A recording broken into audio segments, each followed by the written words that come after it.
Hichka. Good evening, everyone. Welcome, legislators, Tawasin members, staff, and guests. I hope everybody had a good weekend and ready to tackle the important work for us tonight. I'd firstly like to thank Scott Swanson, Victoria Williams for the table blessing, and Councillor Tahuilam Yalthiwans, Bryce Williams for drumming us in, and thank you to Yum's Catering for our wonderful dinner tonight. This marks our fifth meeting of tonight's spring 2025 session. As everyone, we have a lot of important matters to discuss. I'm looking forward to hearing everybody's input tonight. But before we proceed with our agenda, I'd like to invite Elder Costania, Ruth Adams, to open up with a prayer.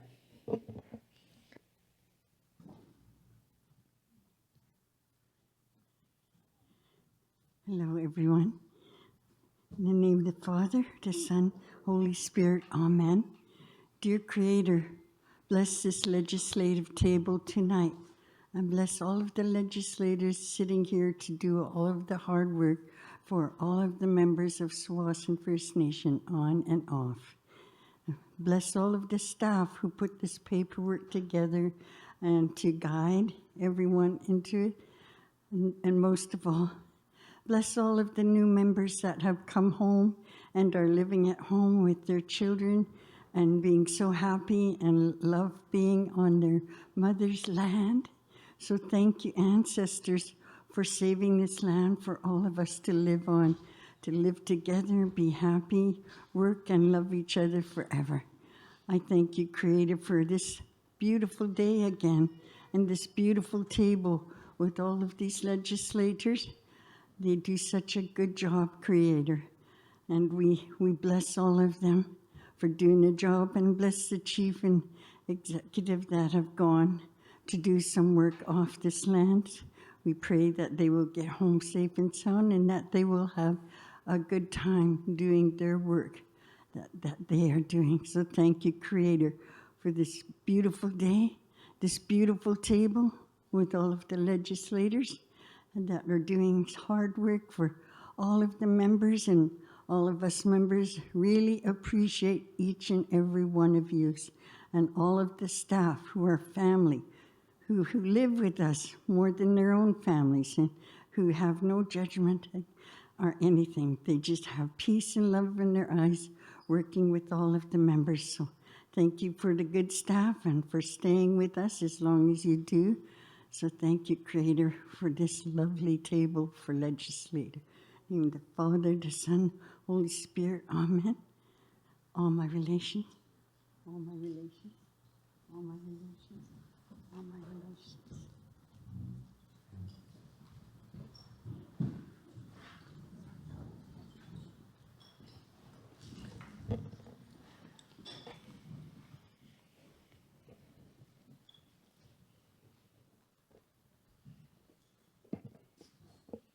Thank you for your words, Elder Quistania, and for starting us off in a good way.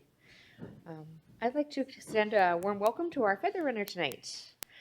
Daughter Madison Jacobs Mayall. Welcome, Maddie, back to the table. As our custom, I'd like to remind legislators and staff to wait until they have the feather before speaking and to pass the feather back to the feather runner when you're finished speaking. Finally, before we get into our agenda, just a reminder to ensure that your cell phones are on silent. Make sure that too. And before we get started, just a few regrets to convey. Our Squeakquel, Chumquat, Valerie Cross, and Chief Squamish, Laura Cassidy are in Quebec attending a land claims agreement coalition with the TFN representatives and are unable to be here. They are conducting some very important work, so that's really great, but we miss them tonight. I'm happy to step in as Squeakquel tonight in the old hot seat. And just want to thank our Squeakquel for asking me to sit in. Legislator Splocktuet, Terry Splockton, also sends her regrets. She's attending a funeral today and is unable to make tonight's meeting. Legislator Swamia, Melinda Cassidy, is attending online tonight. So we'll proceed to a vote on our agendas tonight, and then I'll ask Swamia, Melinda Cassidy, individually if she's in favor or opposed.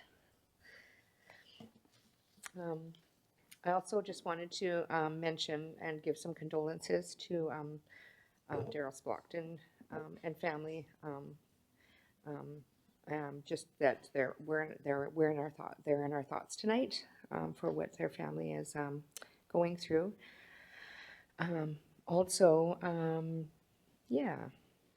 Also for tonight's agenda, we'll begin proceeding with a presentation on the updated legislative rules and procedures manual. Then we'll have a second reading to Schedule 9, Member Education, Recreation, Culture. Next, we'll have the second reading of Schedule 10, Community Health and Family Services. Did we have any questions on tonight's agenda from legislators?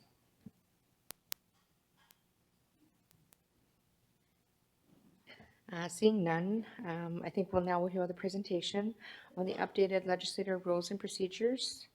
There will be a motion to approve this updated manual as our last meeting day at the legislative session, which is March 4th. This is our time to review the manual before we vote on adopting it. And I'd like to invite Jen Jansen, Manager of Government Services, to come up for a presentation. Hajka.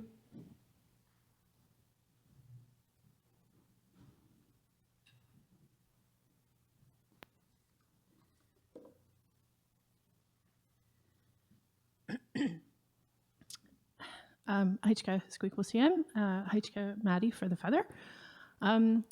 Yes, so as you may remember, we started this process last spring of updating the rules and procedures manual. So I'm just going to run through a presentation about the work that we've done so far and then talk about the next steps. There were copies of the manual distributed at the February 6th workshop, printed copies. It is also on the SharePoint site, but if you do need a printed copy, please let me know and I will be happy to get one for you. Okay. So, as legislators may recall, since there have been a few specific updates to the Legislature Rules and Procedures Manual since 2009 to address issues that have arisen during legislature meetings. But there hasn't been a holistic review of the manual since it was first drafted. So the goal of this update was to align the manual with how meetings are currently being conducted and to update some of the outdated or overly formal terminology that has been used in the current manual. Also, the legislator workshop held in May 2024, there were some specific requests to make additions to the manual, which have been incorporated. And finally, there was some duplication between the manual and the legislature code of conduct. And so this draft creates more specific linkages with the code of conduct so that both documents work together.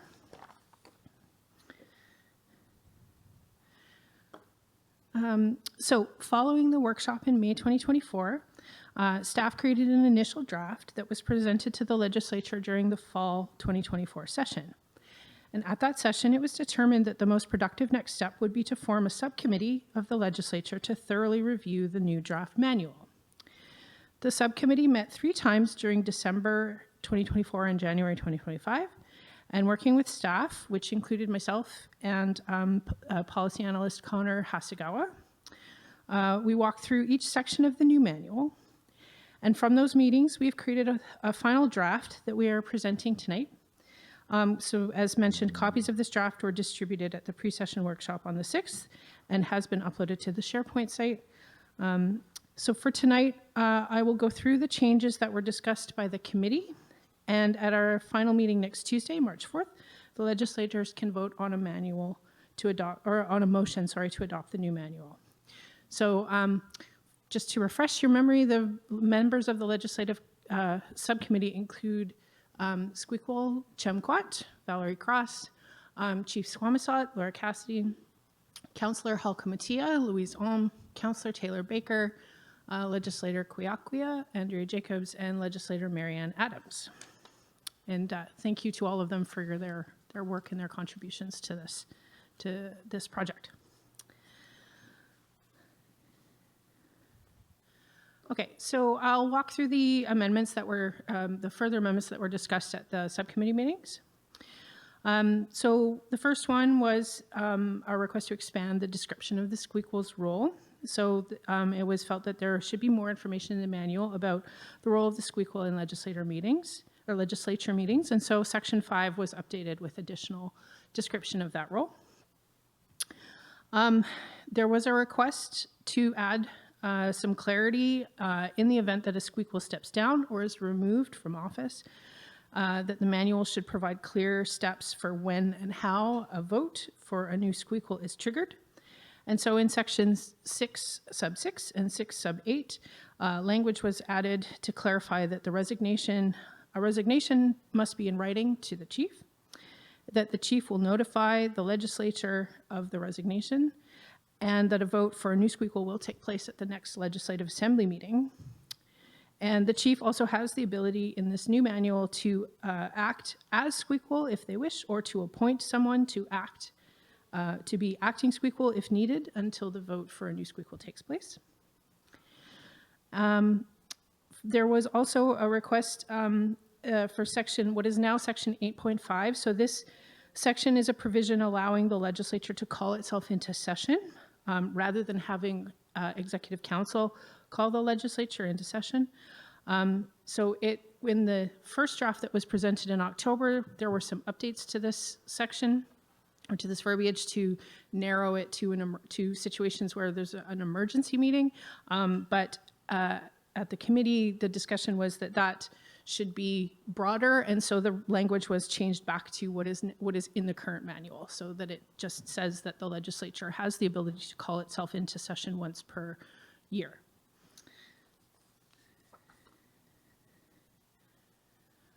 Okay, so one of the things that we had quite a lot of discussion about was this item, which is emphasizing that legislators are expected to attend meetings in person and that virtual attendance should only be permitted in certain circumstances. So it was agreed by the committee that in-person attendance at Legislative Assembly meetings should be required except in certain circumstances. This is because it was felt that being elected as a legislator is an important responsibility, and the most effective way to participate is by being physically present at the table. So virtual attendance should only be used as a last resort when necessary. So under section 16.1 in the new manual, this was amended to give a list of permitted reasons that virtual attendance is permitted. So that includes to protect your own well-being as the person attending virtually, or to protect the well-being of other people. So an example would be if you are ill, you feel well enough to participate in the meeting, but you're concerned about spreading germs to other people. That would be, protecting your well-being and protecting well-being of other people. If there is severe weather that impacts travel, so for people who may have to commute to Tsawwassen Lands, if traveling because of weather would become a safety risk, then that would be a valid reason to participate virtually.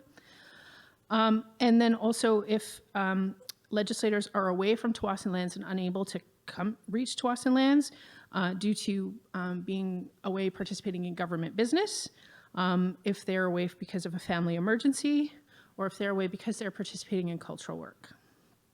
So those were the permitted reasons for virtual attendance.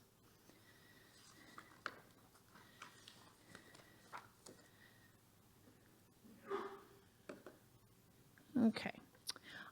So there was also a request to have a minimum standard for advance notification of meeting dates when the legislature is called into session. So we added section 8.2, which specifies that legislators must be notified within 3 business days of the order to call the session being approved.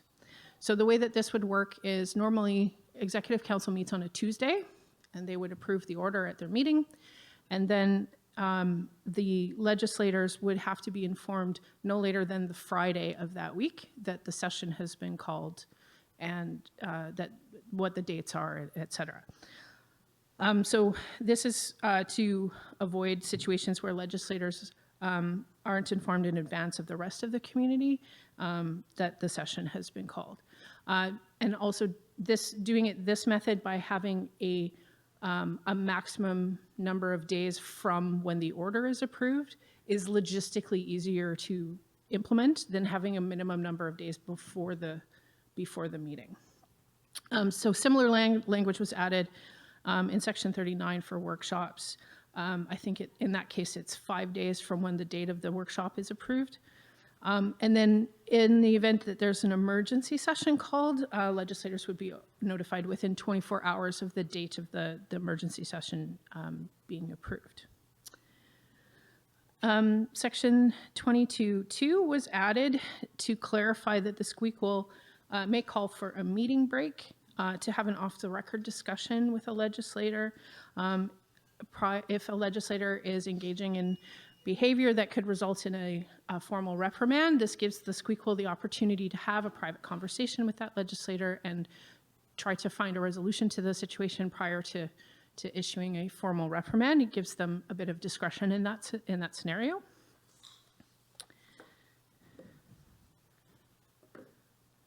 Okay, so additional edits were requested to clarify the purpose of first, second, and third reading of the bills. And so sections 24.1, 26.1, and 27.1 were added. There was language added to just to make it clear what the purpose of each reading is. For section 26.7 and 26.8, so this is a provision that currently exists in the manual and is intended to address situations where there is a conflict or an even split among the legislators over an item that they are voting on. So this is the the mediation committee section. The purpose of this provision, when it was originally introduced, was to provide an opportunity to build consensus over something that may be sensitive or controversial. The change in language was requested and was intended to make the process sound less confrontational, because mediation committee sounds quite formal, and to use a word that sounds more collaborative. So the term was switched to subcommittee rather than mediation committee. But otherwise, the process is the same. And then the last edit was to add some language that clarify that a bill comes into effect when it is approved by the legislature, and that the assent by the chief signing the bill and giving it assent is a formality. So that language was added. Okay, so the next steps. So legislators now have an opportunity to go through the updated Rules and Procedures Manual and review it. As mentioned, there will be a motion to approve the new manual next Tuesday, on March 4th. If there is any additional feedback at this time, we're happy to take that, and staff can, incorporate that and make some final edits in the draft prior to voting on the motion. And that is the end of my presentation, and I'm happy to take any questions. Thanks, Jen, for your presentation. Do we have any questions from legislators for Jen?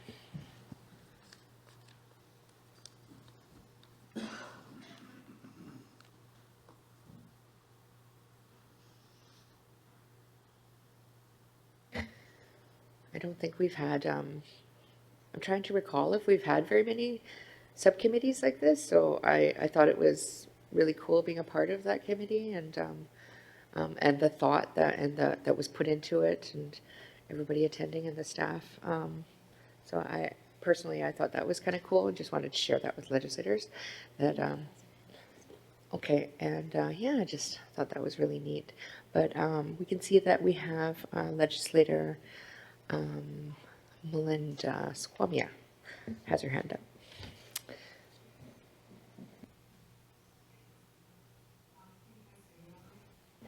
Yes. Okay, great. Yeah, I was just wondering if it was the intent of the committee that the legislatures are able to attend if the vacation overlaps with legislature. I thought that there was a conversation at a workshop that ideally that wouldn't happen, but in some cases, we don't know when lunch is going to be called into session, and there has been times where it has overlapped with some people's already booked vacations or situations where they may be out of town, and they might miss like a meeting or two and could attend online.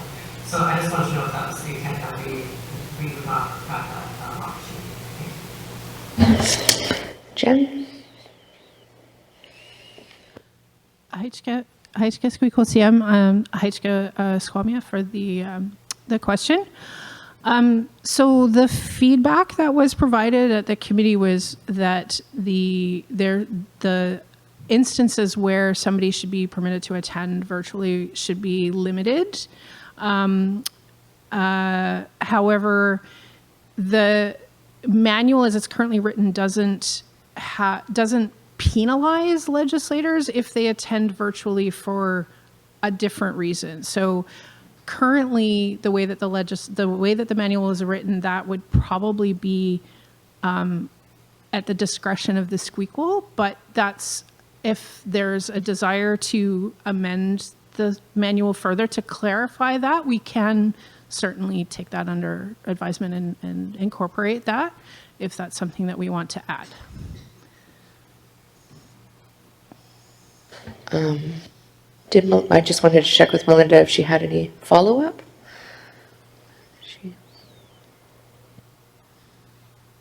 No, I'm not. Thank you. Hajka. Okay, Taylor Baker, Executive Counsel.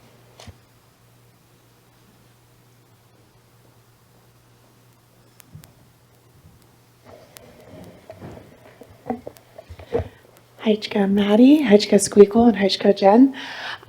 Yeah, I have to agree with Kuyakuya. It was nice to be a part of a committee like this to kind of give some input prior to it being shared. But that being said, due to me being on baby duty, I was only able to make one of those meetings. So I was unable to ask this question that was similar to Melinda's. If we could add something in there on terms of having maybe up to the discretion of Squeakle, I just think having that would allow for unique circumstances to come up. But I do really appreciate all the work that was put into it. So yeah, thank you, Heichka. Heichka Taylor. Do we have any other questions from legislators? Legislator Hokomatia?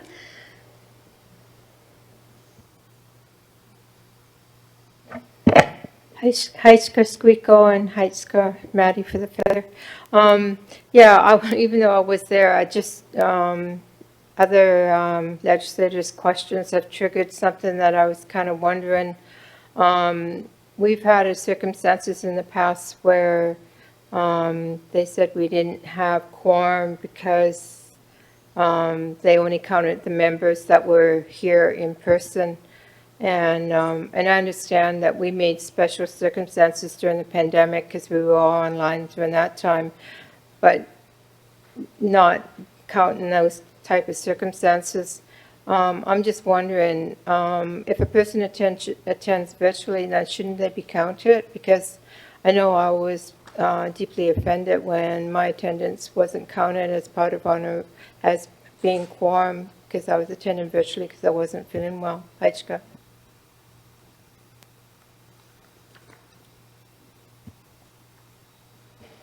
Jen? Heichka Squeaklesiam, Heichka Hokomatia for the question. So yes, the current manual was amended in order to specify that legislators who are attending online do count towards quorum, and that was maintained in this new draft. So that if a legislator who is attending online does count towards quorum, we have made that change. Heichka Jen. Asaltanat.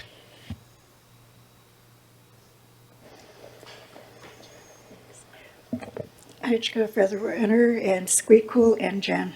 Just clarity, please. I'm trying to wrap my little brain on this one in regards to the resignation of, like the Squeakle if they decide they can't do it anymore. And you said it has to be a written notice to the chief? Okay. And is it just to the chief it goes to? And just clarity also on the emergency meetings when it's called, like you say, they meet on Tuesday. They have to let the legislators know on a Friday to have our meeting on Tuesday again. Did I understand that right? Okay, Heichka. Jen?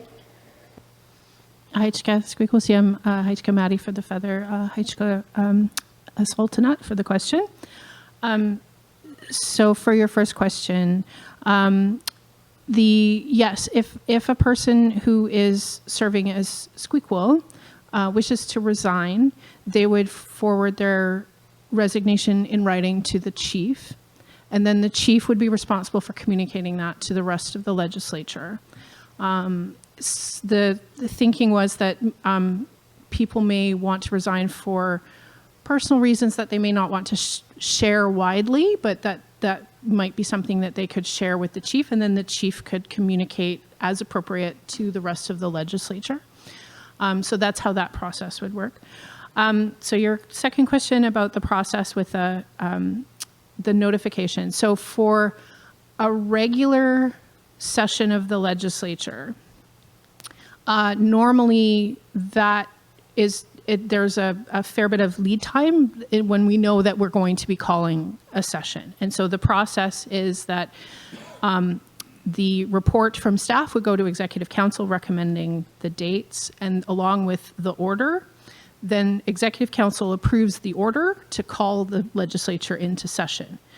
So for a regular session, the way that would work is that the Executive Council would meet on a Tuesday, and then within 3 business days, so by the Friday of that same week, the legislators would be notified that that a session has been called, the order has been approved to call them into session. The 24-hour stipulation is in the event that there's an emergency session of the legislature required. So there may not be 3 days of time like this. So this could be an emergency circumstance where there's a need to call the legislature into session very quickly.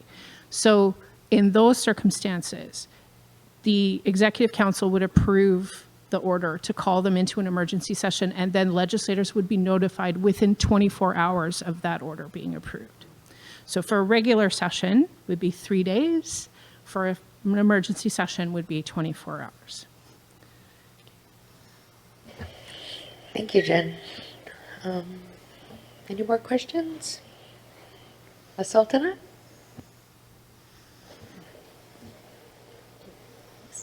Thanks, Brother Renner and Squeakle and Jen. So this one here, it's in regards to our fall session.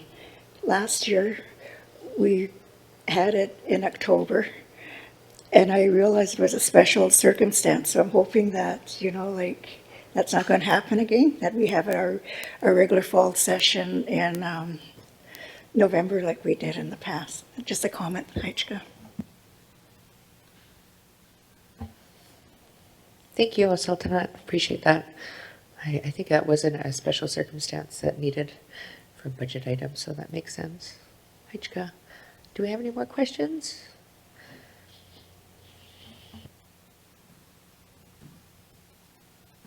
Thank you, Jen, for your presentation.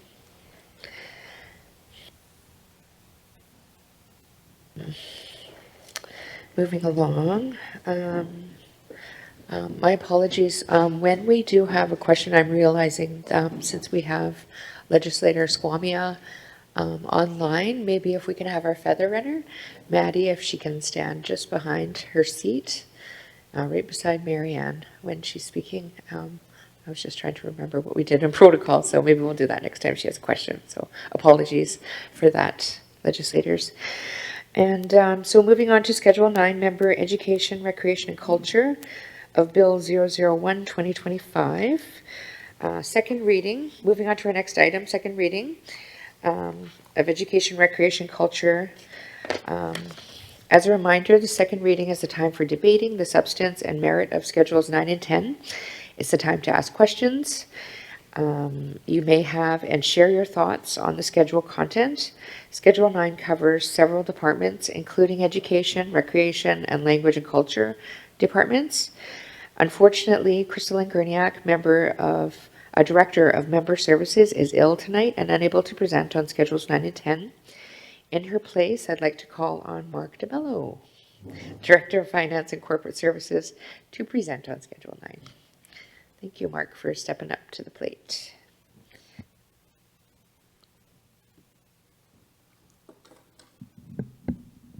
Heichka Squeakle CM, thank you, Maddie, for the feather. So please think of me as Crystalline, just with dad jokes. Very grateful to Crystalline's team for being here today. Obviously, I'm not going to know her, the details of a department as well as she does.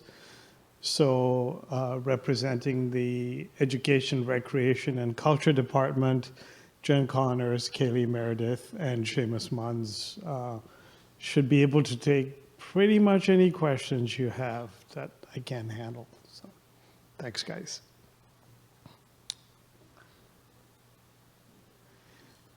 So we'll start with the education component of the budget. There's, as the name implies, 3 components to this: education, culture, and recreation. So in the education section, we've now budgeted all the education components together. Early childhood education, K-12 education, and post-secondary education. So this is a $3.2 million budget, and it's down somewhat from 3.4 last year. So we just go through the various sections, and we'll cover them in some detail as we go through. One of the things to point out is that all of the staff are in the core budget for all three components. Post-secondary doesn't have staff, so for the first two. And when you look at the big drop in the core from last year to this year, about $550,000 of that drop is because tuition fees for our students that we pay to the Delta School District, which were in core, are now in the K-12 education line. So that number, as you can see, has gone up commensurately. So let's start with the daycare, our early childhood education section. The budget for this is unchanged from last year. Staff professional development allows us money to send our daycare staff for the training that's required for them to keep their certification. We have a small amount of money, the same as last year, for programming, things like yoga, gymnastics, Mike's Critters, things to keep the little ones engaged. And then there's a little bit of money for events like a Christmas concert, Halloween events, and so on.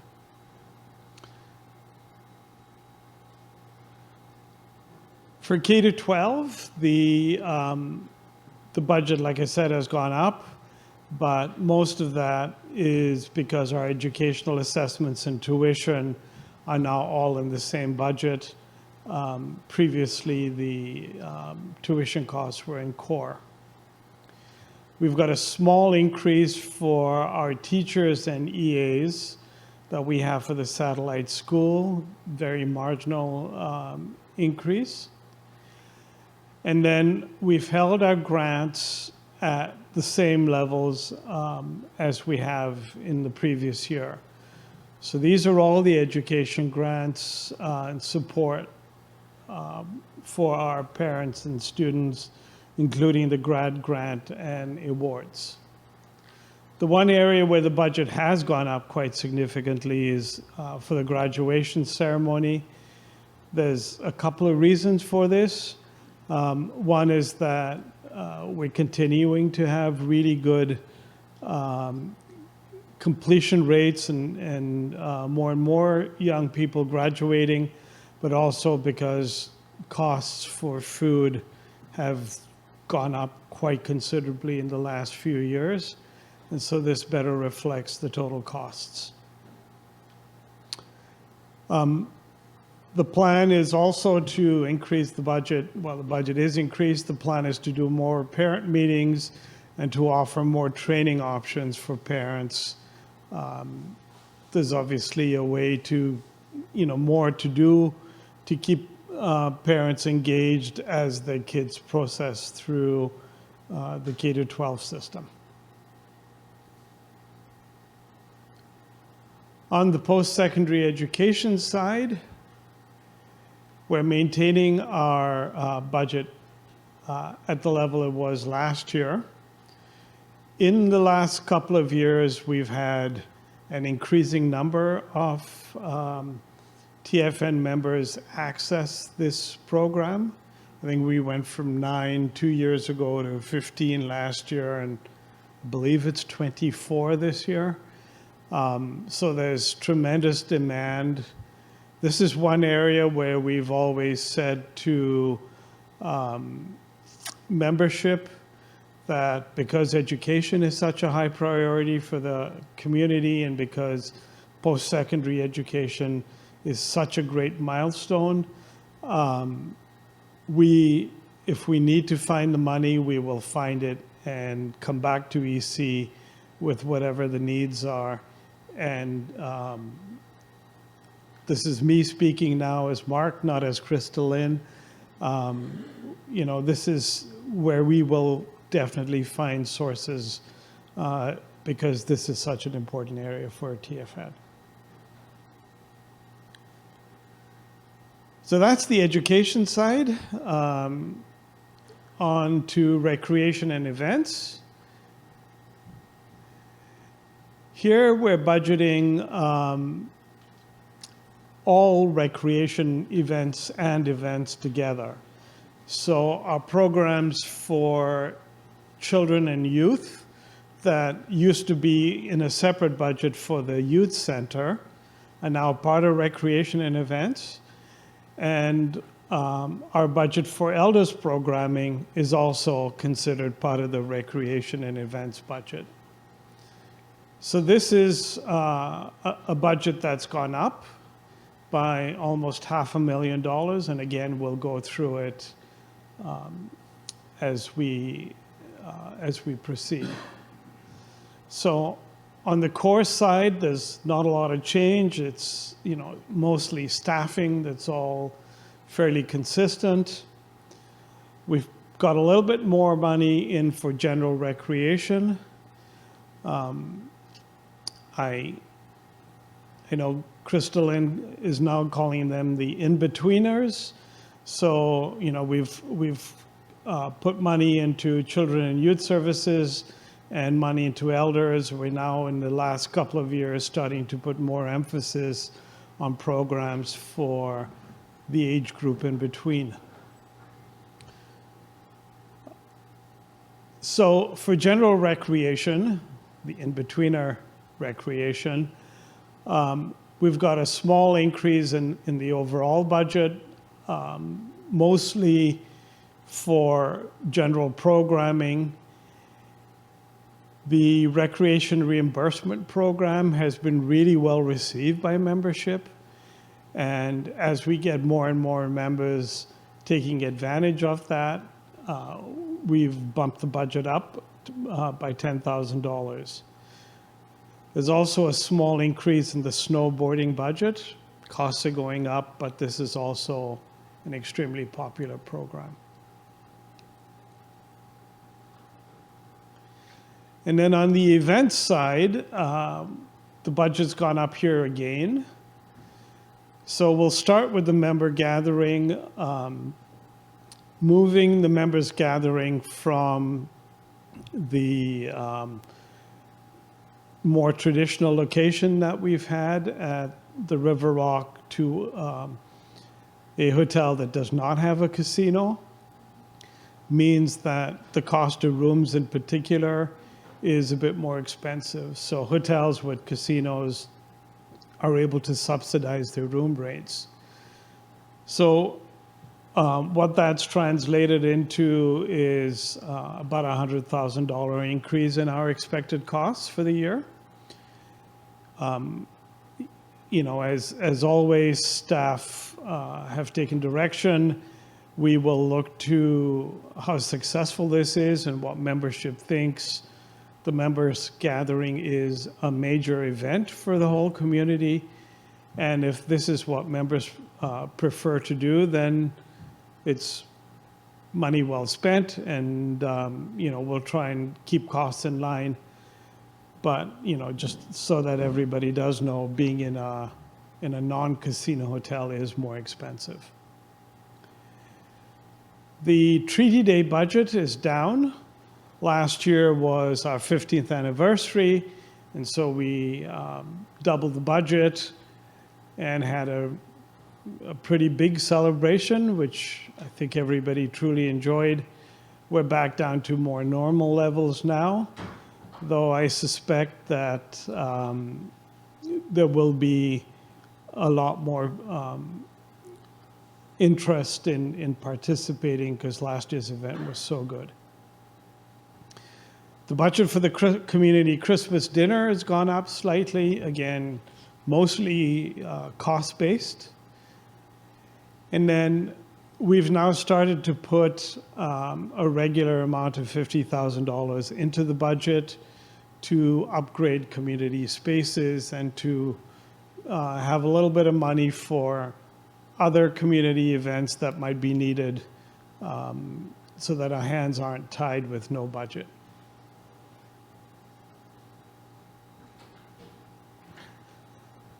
So the recreation for elders and youth,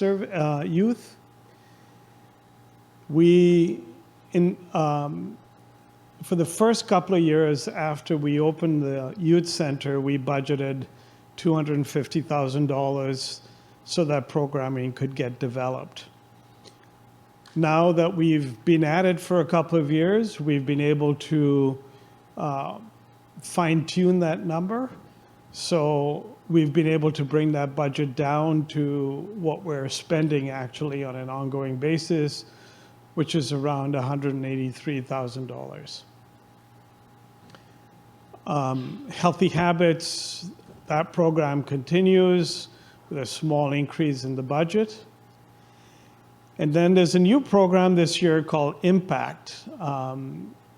Jen will be able to give you more details, but the idea here is to get our young people involved in projects that make an impact on the community, not just the member community, but the broader community, to get them involved in fundraising and support and a chance to give back to the community as a whole. So that's a little bit of seed money to get that program going. Our regular children and youth events are budgeted at the same levels as we have in the past. But we've significantly upped the budget for the camping and youth leadership component of the program. A lot of the money here is to continue with the work that has come out of our cultural plan, and to work on developing further leadership and cultural knowledge amongst our young people. I forget the name of the actual program, but I'm sure that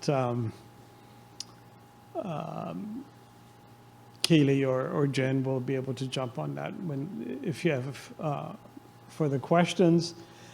And then our spring and summer day camp programs have also been significantly increased. In the last few years, we have had a lot more interest, and we also are doing a lot of really interesting things with the young people. Again, I think that the issue here is we're taking education and finding a way to make fun things happen for the young people while giving them a really good grounding in their learning when you don't know you're learning. So that's hugely positive, I think. So overall, the budget hasn't changed very much, but we've been able to take the savings for the youth center programs and reallocate them to other high-value areas. And then the opening of the new Elder Center is going to allow for some significant new programming.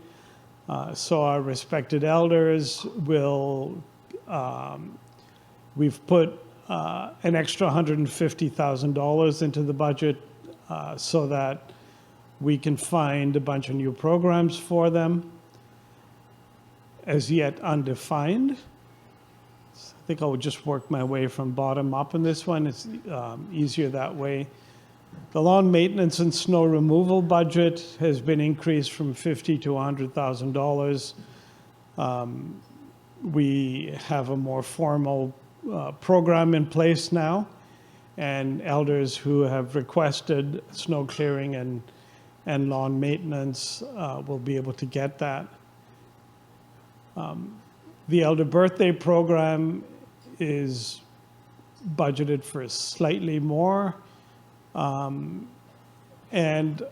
in general, elders programming, as we have more elders participating, we're seeing higher costs there. The elders gathering last year was something that we did a little differently in the trip to Whistler. The feedback was that the elders loved it. I think we're going to be doing it again this year. And we'll probably pull some more elders in, so we've upped the budget on that too. And then finally, we have a new area for food services. This is a $202,000 budget.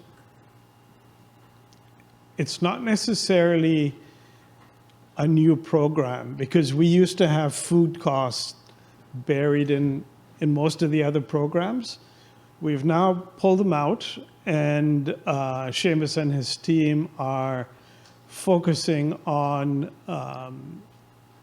making the entire food programming a little bit more efficient across, the elders, for the elders, the youth, support for those who need meals delivered to them, like a Meals on Wheels program, and then in support for many of our events. So we're hoping that a better coordinated approach will allow us to do more for less, or at least more for the same amount.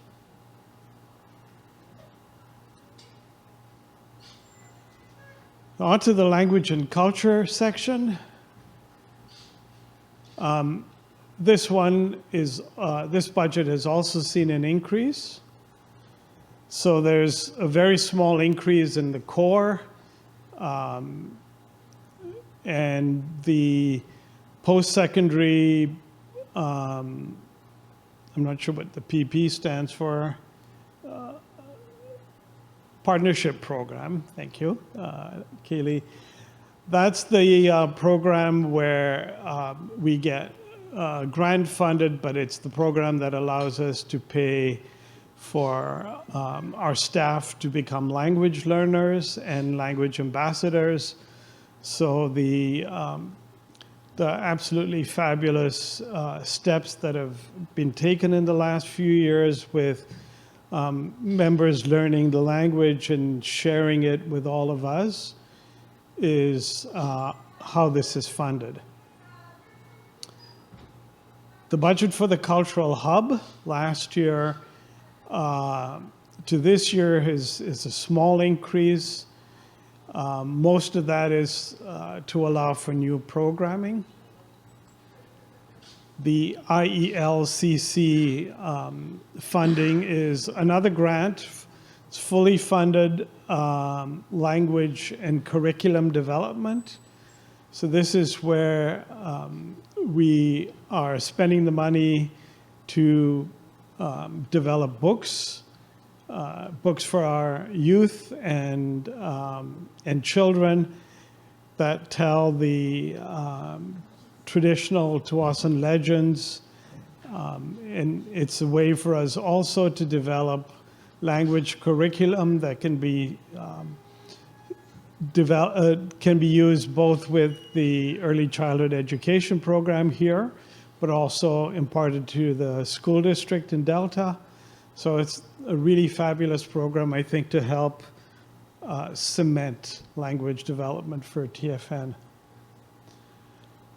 Our language and culture programs are seeing an increase. Partly that's because we're going to be spending a bit more money on cultural grants. And then the budget for the Longaus is essentially the same. So I guess I jumped the gun by going through every one of these slides on the previous slide. But, again, the intent of the IELCC grant is to immerse our early learners in language, history, and culture. The Cultural Hub we've got a little bit of money in here for the storefront. It looks like our Living Traditions money has gone down, but last year's budget also included the rent. Rent is now in the facilities budget, so we're a little bit higher than we were last year. The storefront needs to be scoped out first before we actually open up, but should we decide to go ahead, then we have budget available for it. And then the post-secondary partnership program, we have 3 staff who are finishing their degrees and 4 who are currently working on their BAs in linguistics. The language and culture budget, the increase here is in 2 areas. It is to provide for community ceremonies. This is something new that's being planned. So ceremonies for babies, ceremonies for coming of age. And then the other area that the budget has been increased, again, sort of ties into the cultural hub, and that is to provide more funds for the repatriation and repository work that our archaeology team is working on. Like I said, the Longhouse budget's pretty much the same as it was last year. We are putting a lot of money into the capital plan, which you've approved already, for Longhouse programs. In Squeakle CM, that's it for the presentation. The team is happy to answer any questions that you might have. Hajka, Mark, for that presentation. That I think Crystal owes you one. That was a lot of information, and thank you for presenting for her. Crystal has her posse here, so we'll take any questions from legislators for that budget at this time, or comments. Any questions or comments?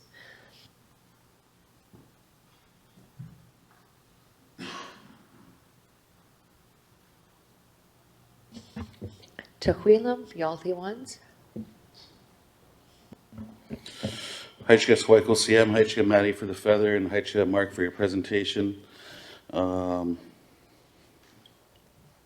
was it? Just want to say that we have lots of great programs and services that our community utilizes, and I think it's just great to see. Just a comment. We're really lucky to have so many opportunities and things available for people of all ages. So great budget, and great to see everything in there. Thank you. Hajka. Oh, I think it was Executive Council Taylor or Legislator Taylor, and then a Sultanate after that.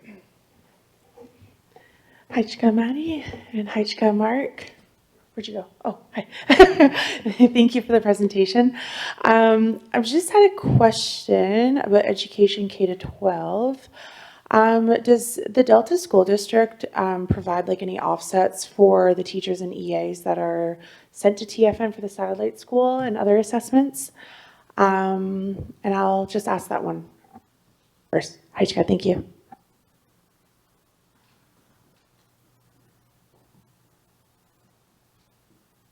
Mark? Hi, it's Squeakle CM. Thank you, Maddie, for the feather, and thank you, Legislator Taylor, for the question. My understanding is no, we pay cost. So they don't mark up, but they don't provide any offsets either.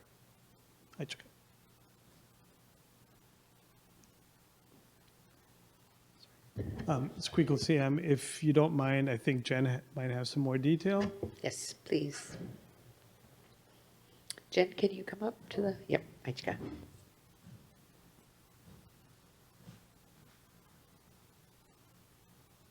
I believe there's some shared costs with, I think they pay for the high school teacher, but we pay for all the EAs. So it's kind of like there was agreement made with that. Thank you. Thank you. Follow-up, Taylor? Legislator Taylor?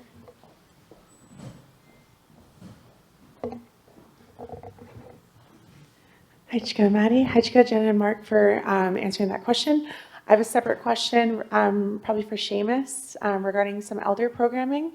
The increase in the budget for the lawn and snow removal services, just wondering where that increase comes from. I thought that was kind of up to staff originally for doing those services. So just wondering, are we estimating that's going to be contracted services or hiring new individuals or things like that? Thanks.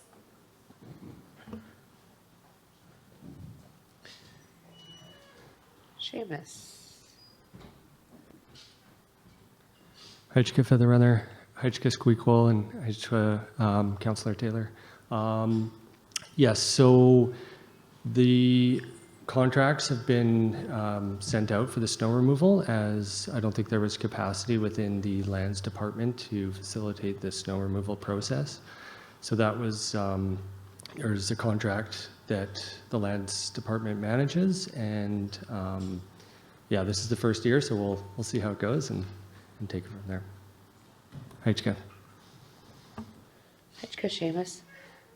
I have both Poliquia and a Sultanate. I'm not sure who was first. You guys want to draw straws? I think I saw a Sultanate first, so if you don't mind, Poliquia, a Sultanate? Thanks, Maddie, and thanks, Squeakquel.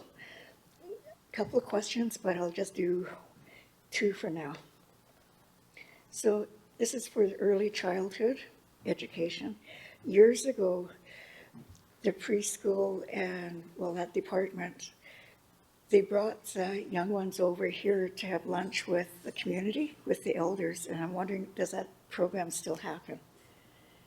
And the next one is for how many graduates do we have in grade 12, 7, preschool, and also post-secondary? Okay, Hajka. Hajka. Jen.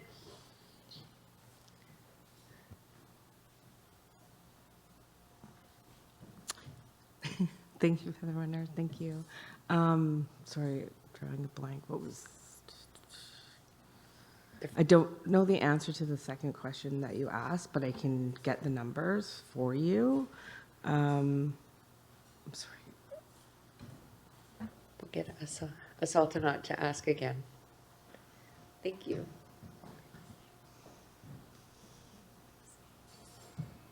Okay, thanks for the feather. Oh my goodness. So the first question was in regards to the preschoolers and early childhood. Are you guys still having them included with the elders lunch sometime? Okay, Hajka. Jen? Thank you. Sorry about that. My mind totally drew a blank. I'm totally nervous. Yes, I believe that that was probably not continued during COVID, and I think maybe that's where it stops. But we have totally talked about it. We're going to definitely do that again, and I think right now we're just waiting like everybody else for the new Elder Center to open up. So hopefully that's something that we can have happen again. But yes, we totally want to do that for sure. Thank you. That sounds like a really good. Do we have a follow-up? Thank you, Sultanate. Okay, thanks, Maddie. Thanks, Squeakquel. And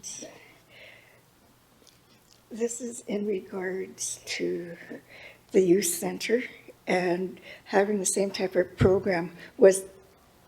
Did you guys have the youth come to us, like for lunch or whatever, or did you invite the elders to the lunch? Is that going to happen again to the youth center? Okay, does that make sense?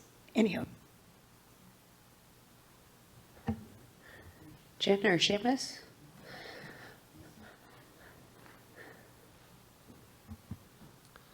Hajka Fenner, Hajka Squeakquel, and Hajka Loretta. Yeah, so there were a few. The last one that happened would have been, I guess, Thanksgiving and Easter before that. But the plans are once the new Elder Center opens up, we're hoping to reciprocate and invite the youth there, and we'd like to continue that as well as with the daycare as well as the younger children. So hopefully welcoming them there. Hajka. Thank you. Palihuia.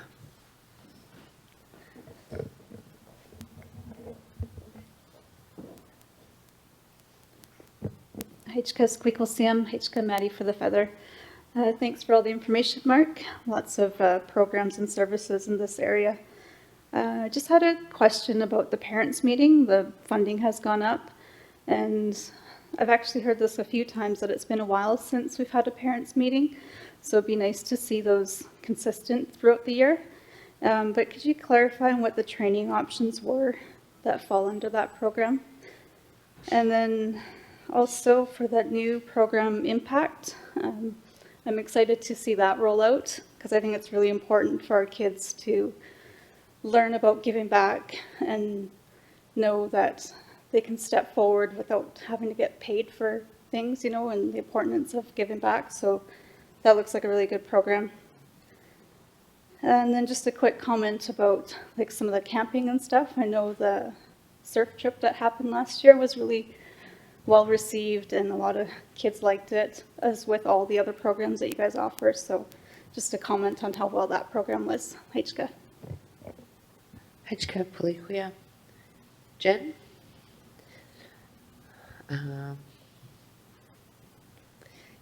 Palihuia, can we get you to ask the first question again? Jen, I might get you to stay up at the, maybe if you don't mind staying up at the front. Just regarding the parents' meetings, if you can elaborate a bit more on the training. Thanks. Hajka.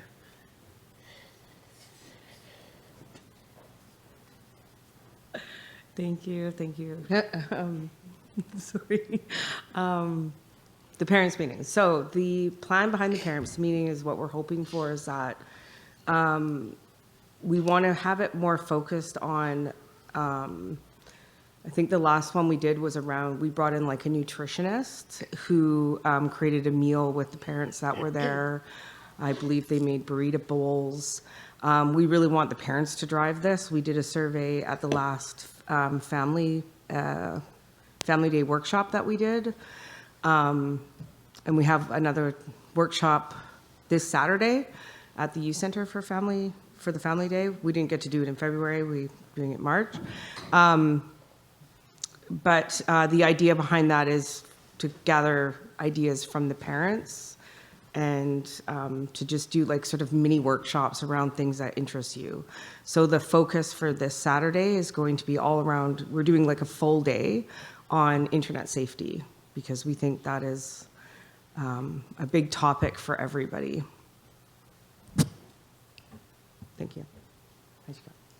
Hajka. Was there a question that was missing on that one, Palihuia? Okay, Hajka. Marianne Adams, legislator Marianne.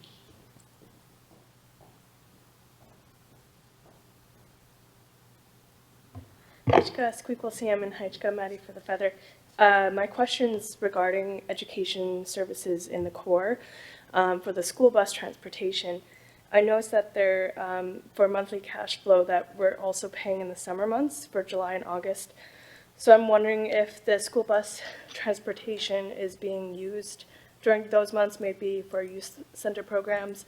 And if not, is there any way that we can get that lowered for those 2 months? Hajka. Mark?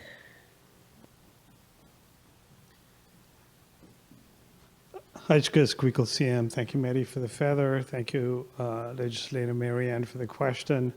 That was actually the trick that I put into the budget detail to make sure that somebody found it. No, just kidding.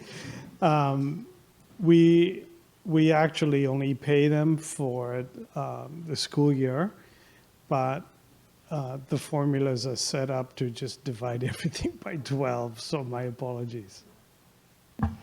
Thank you, that makes sense. Good clarification on that one. Asaltanat?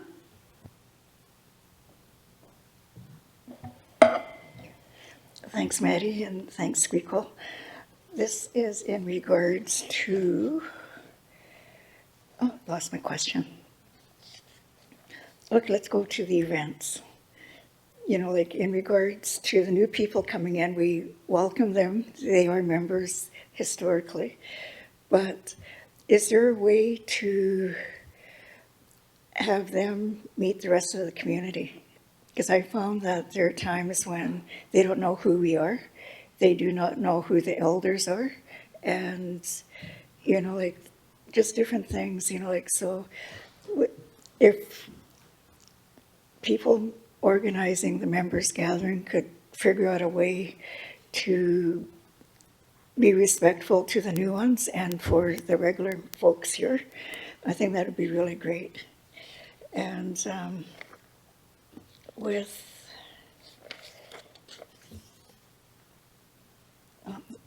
I lost my train of thought, so that'd be it for now. It's a really good question, Asaltanat. Hajka Maddie for the Feather, Hajka Squeakquel, and Hajka Legislator Loretta. The law is here. Yeah, so I agreed. You know, bringing the community together is very important. And last year we had a really nice event for Indigenous Peoples Day where we saw around 700 people come from the surrounding communities. So that was a nice way to bring people together. But within this budget, we do have a bit more money set aside there just for general community events. So we hope to open up a few more of those. They don't have to be these large, overwhelming events. They can be smaller events held in the parks, music in the park, things of that nature. So, but it would be great for some introductions and, you know, some time with the elders if that's, yeah, HK. Thank you, Seamus. I think it's a really good idea. You know, especially we've had a lot of our members come home and people grow up, and some of the children I knew are adults and they've had children, and just, it would be cool if, even at members gathering, if we did sort of a meet and greet with each other, not just the staff as well. That'd be kind of cool. I'm sure we can get inventive on that sort of stuff. So that's a cool suggestion, actually. Yeah. Did you have a follow-up, Asaltanat, or? Okay.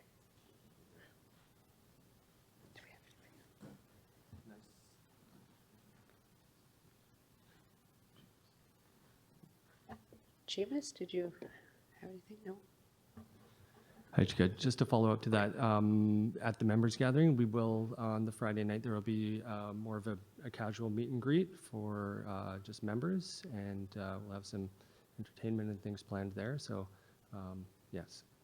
HK.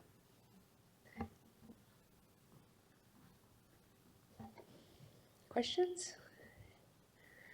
Aquila, Legislator Tia.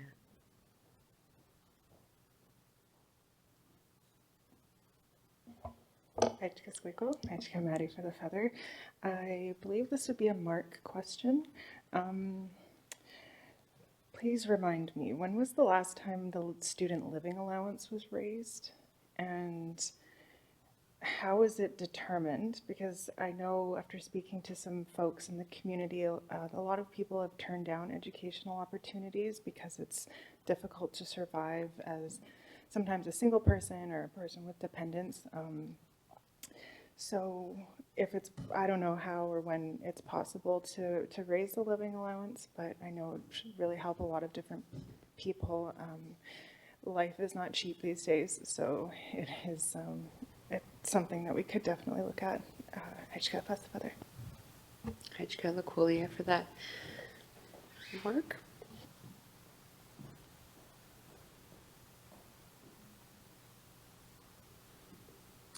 Hajka Squeakle CM. My understanding is that we increased the living allowances a couple of years ago, perhaps. So it's not been that long ago, but we can certainly get that information and bring it back to the legislature. And I think, you know, if members are turning down educational opportunities because they're concerned about the costs of living allowances, then that's something I think we should take back as staff and do a little bit more work on. So any information that the legislator, you know, has got would be awesome to receive as staff. Thank you. Thank you, Mark. That's really good information. If there are any members that are reconsidering, because cost of living is pretty huge even for food. Luckixton, Legislator Trent.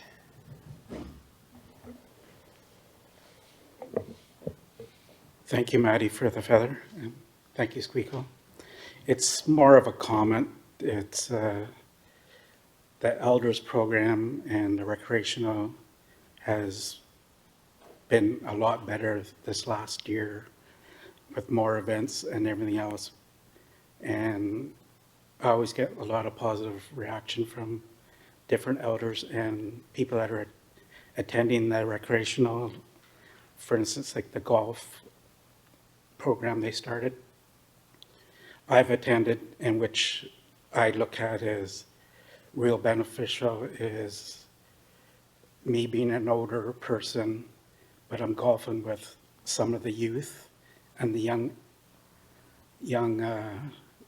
younger generation adults, which I've never would have probably done before, but just to get to know them, that we're all family and who we're all related to down here, which some of these kids didn't know really. But I think the way these programs are going, it's going to be really positive for the whole nation. So thank you to you guys. Hachka. Hachka, Luckixton. Sultanate.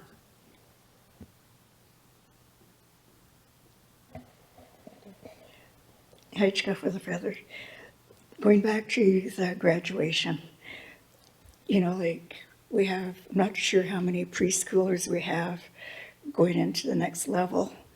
And has it been thought of to have them have their celebrations separate because they get so restless so fast?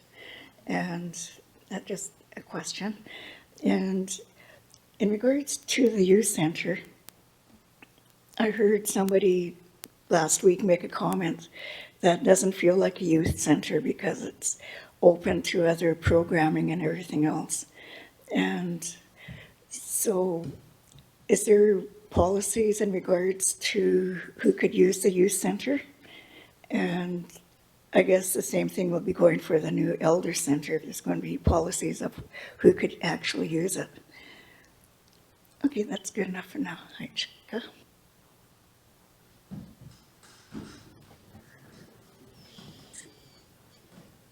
Draw straws. Seamus. Thank you for the feather. Hachka Squeakle, Hachka Law.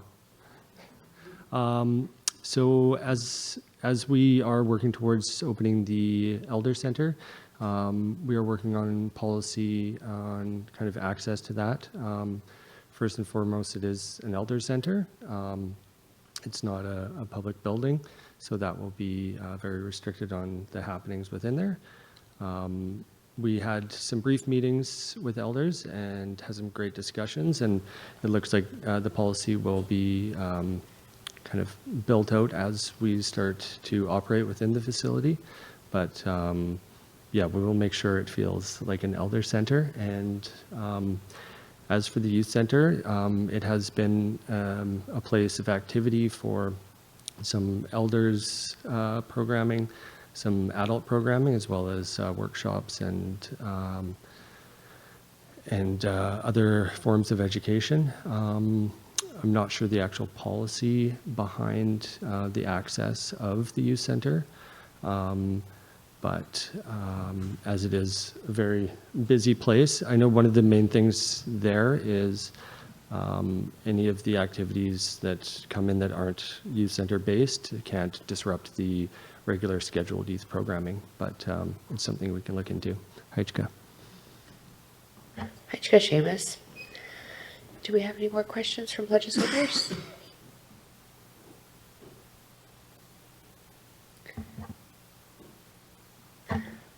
Seeing none, I don't get to vote on this one, but I do have a couple of questions myself.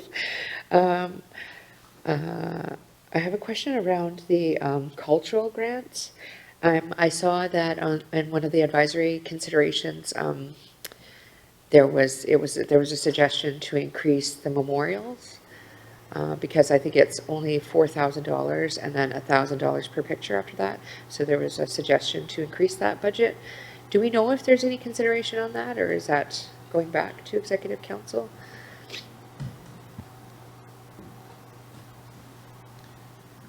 Heichka Squeakle CM, thank you, Maddie, for the feather. And this time I'm thanking you too for the question. The commitment that Crystal Lynn made at Advisory Council was that staff would take that back and take a look at it and then bring a recommendation back to Executive Council. Awesome, thank you. Another question. Oh, we'll go to Hokomatia before I ask another question.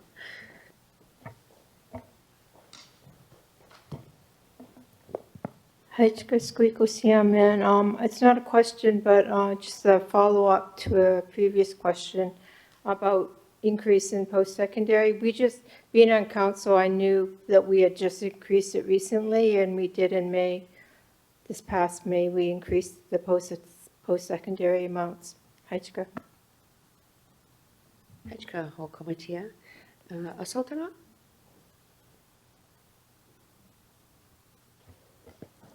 Okay, Heichka, Maddie, and Squeakle for letting me ask questions.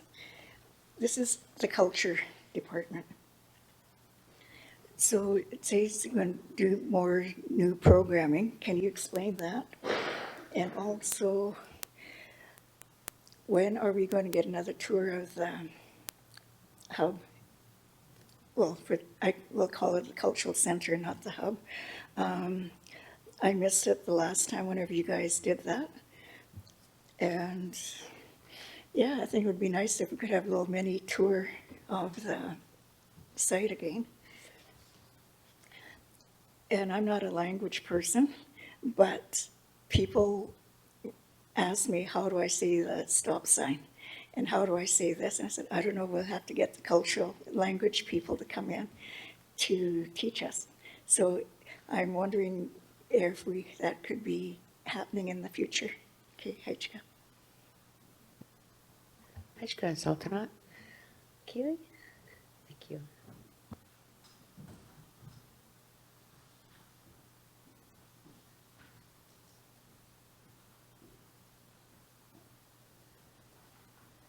Heichka Squeakle Sam, Heichka Feather Runner for the feather, and Heichka Sultanat for your questions. I missed your first one, but we will be offering a tour, or we will do an opening of the Cultural Center, the Siathis Laylam.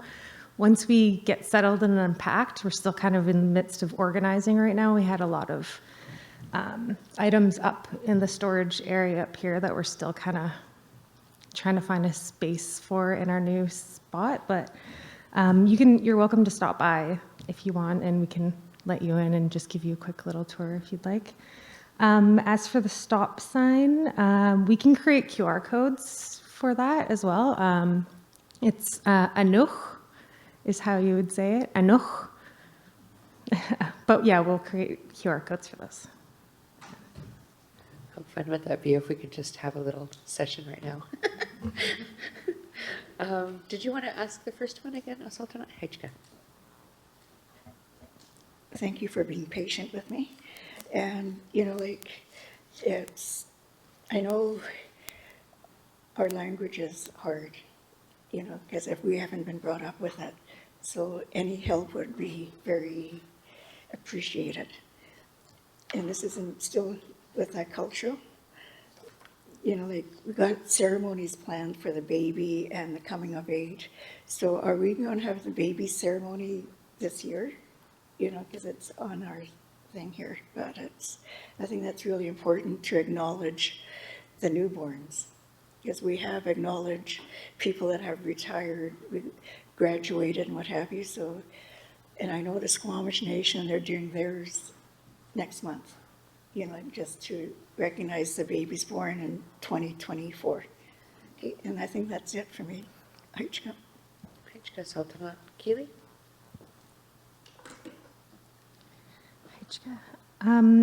Yes, we will be doing a newborn ceremony for the 2024-2025 babies this year. I believe the last count that we had done, there was around 12 new babies. So we've definitely looked towards the Squamish Nation to see how their ceremony is rolled out and done. And yeah, we will definitely be looking into that this year. Thank you, Kaylee. That sounds super exciting. It's always such a fun celebration and a good time to get together for ceremonies like that. That sounds so cool. And I think there was a request for legislature to have a tour. Oh no, that was the Elder Center. Yes, I'm just remembering. So we'll see. We'll follow up with that as well. I have one birdie question. I'm going to ask, where are we with youth council? Because I know I'm constantly getting asked from little ones, you know, if we're thinking about having a youth council. I know that, for example, in other nations, they actually vote in their youth council during their election, which is kind of interesting. And then the whole membership votes on that. I mean, that sounds really formal, and I'm not sure that's the route we want to go, but I'm just curious where we are. I know it's been a work in progress for years. It was actually a resolution, I think, last time. So just curious as to where we're at with that. Our young ones, even our feather runners that are here at the table, listen to what we say. And, you know, I'm sure they have thoughts as well. And it would just be so cool to hear those thoughts. Mark? Haichka Squeakle CM. It's my lucky day, obviously. I get to be both Crystal and Twyla. So in the budget for the PIGA group, there is money for us to investigate the youth council and to engage with them. The young lady in the hot seat next to you has been tasked with that. So we've started the process, and Isabella will be doing the engagement. So we're working on it. Thank you so much, Mark.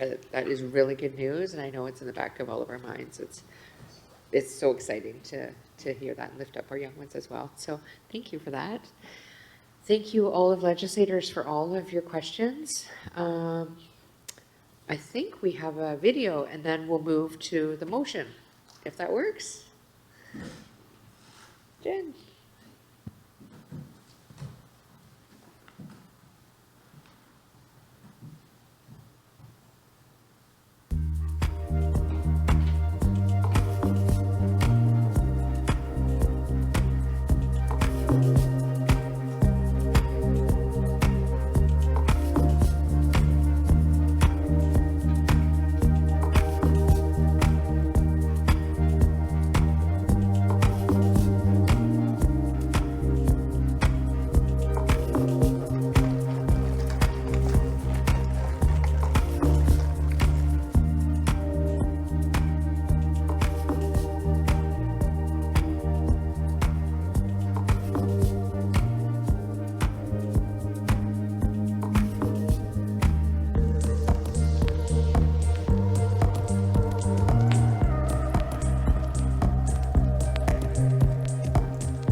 Thanks.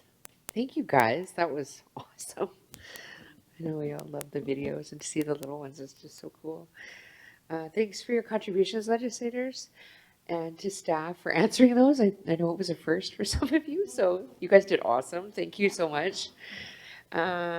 So we'll read the motion to move Schedule 9 to third reading, and then I'll ask for a mover and a seconder. Motion to move Schedule 9, the Member Education, Recreation, and Culture, schedule of Bill 001, 2025 to third reading. Whereas the Tsawwassen Legislature has the authority under Section 5.12C of the Constitution Act to enact laws, and whereas the Tsawwassen Legislature under Section 24.2 of the Financial Administration Act must approve the annual budget. And whereas under the Legislature Rules and Procedures Manual, Section 25, each bill must receive 3 separate readings. Whereas the Legislature resolved on February 11th, 2025, that each schedule of Bill 001, 2025 be reviewed, debated, and voted on separately during second reading. Therefore, be it moved that Tsawwassen Legislature move Schedule 9, the Member Education, Recreation, and Culture Schedule, to third reading. Do I have a mover? Moved by Marianne, and a seconder, Laquolia. If I can have everybody raise your hands, all in favor? To raise your hands high. Opposed? Okay, and online? Melinda? In favor. Heichka? Moved, carried unanimously, I believe. Thank you, legislators. I think it's time to call for a break. 7 minutes. Heichka?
That was a nice break. So moving to Schedule 10, Community Health and Family Services Schedule of Bill 001, 2025.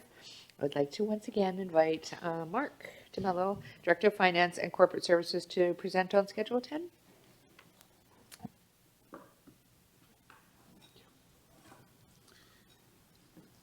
Aishka Squeakle CM. Thank you, Maddie, for the feather. Legislators, I am again here to present on behalf of Crystal Lynn, and I'm very happy to say I have Selena Moore with me to answer all the detailed questions. Selena has been with us for 6 weeks now, I think. So she definitely knows all the history and all the ins and outs of every program. But in case she doesn't, we might have to take your questions away and come back with answers at the next meeting. So please bear with us. The next schedule that we're going to consider is the Community Health and Family Services budget. Used to be called HSS.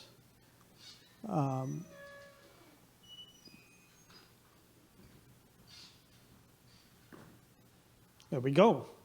So this is made up of 3 primary areas: community services, programs that benefit all of the TFN community and are around community building, health services related to the health of TFN members, and family services to provide supports to TFN families.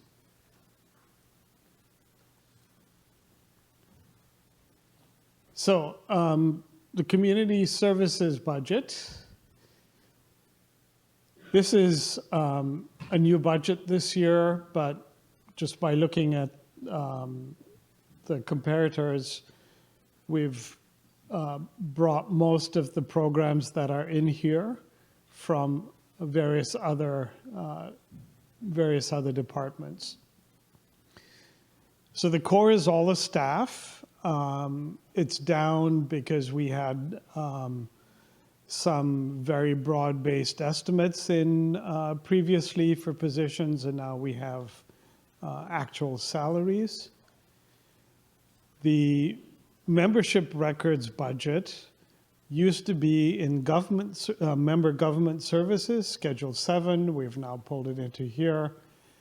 This budget is up, and I now know that Crystal Lynn has detailed slides on these later, so I'll cover it when we get to that slide.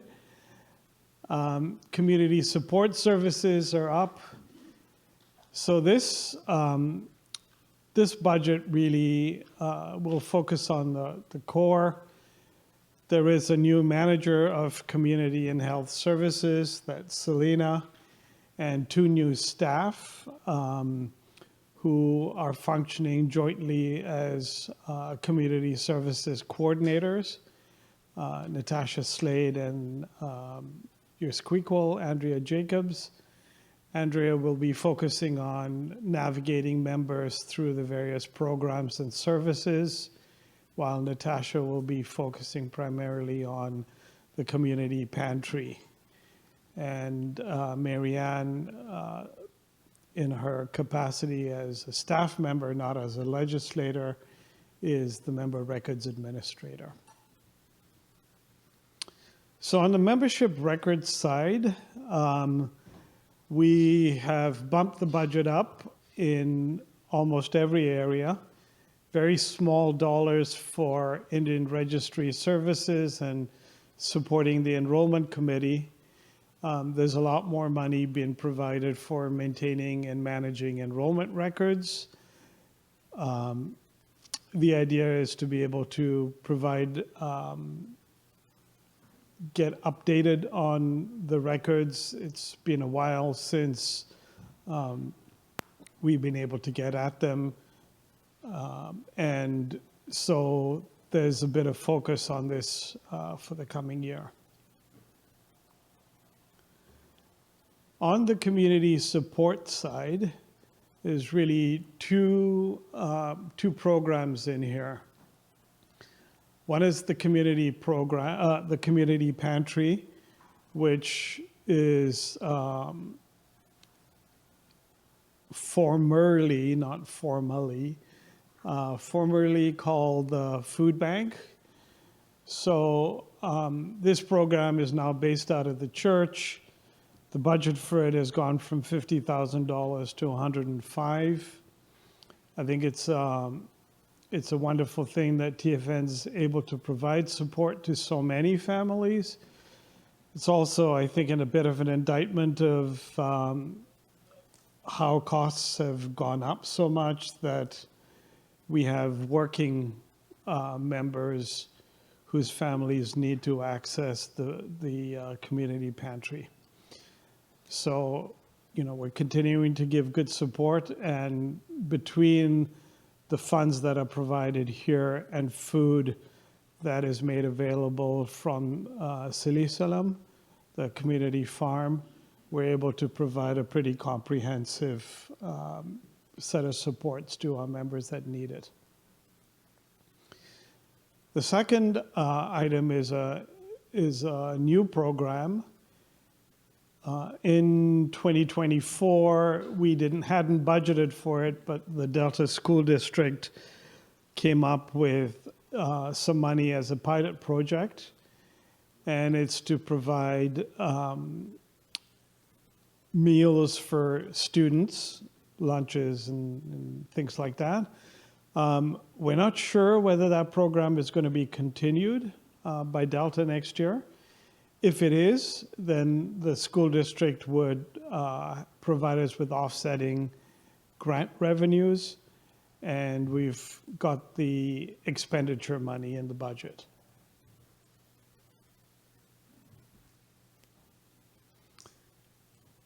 Next section over is health services. We will be hiring a new manager of health. Right now, it wasn't enough to bring Selena on and throw her into the deep end with one area. She's also taking on as acting manager of health. So there's a lot on the plate right now. The health services core has gone up. There's some more staff that have been transferred into this budget from the family services budget as work has been realigned. There are a couple of new staff who are providing support to members who need support around substance use. We're providing a few more hours for psychology. We're budgeting for all of the counselors in this budget. And then, so most of that's in the primary care budget. Continuing care looks to programs that are not frontline, they're ongoing health programs. Health promotion is something that was ramped up last year, and I'll speak to that in a second, and it's all the educational programs. And then the budget for support homes, there's 2 support homes here. We had budgeted $300,000 last year. Between the 2 support homes here and the respite home, we have close to $600,000 or $700,000 budgeted. We just need to figure out the right allocation between the 3 of them. So what it looks like, we've dropped the budget for support homes. That's not necessarily true.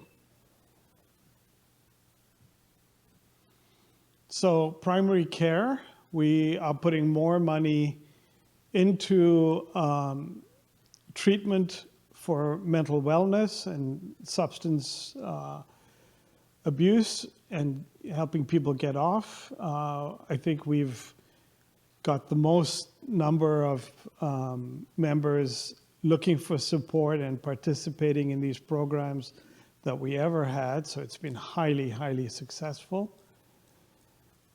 The mental wellness budget is being maintained. That's all our psychology services and all our counseling services.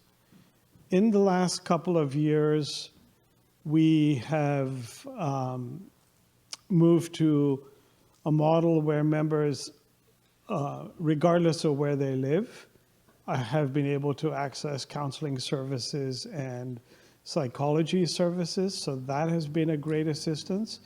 And that's been very well received by members who don't live on lands or in the Lower Mainland, and is something that's being continued. The traditional healing budget is brought down to zero. In healing, the budget is being provided for in the language and culture budget. So I know that at the end of legislature sessions and at other significant events, we've had traditional healers come in and do brushing off and things like that. That will continue to be available. It's not being eliminated. And then the nurse practitioner clinic is a significant bump up in there. There's a lot more supplies and things that are being sourced out of that clinic that we're providing budget for. And then the last item on that is new. It's the implementation this year of the emergency medical record system. So electronic medical record system, pardon me. So TFN now is able to have online electronic medical records like pretty much most doctors' offices would have externally. Makes it much easier for records to be transferred, people to stay on top of the needs of medical needs of members.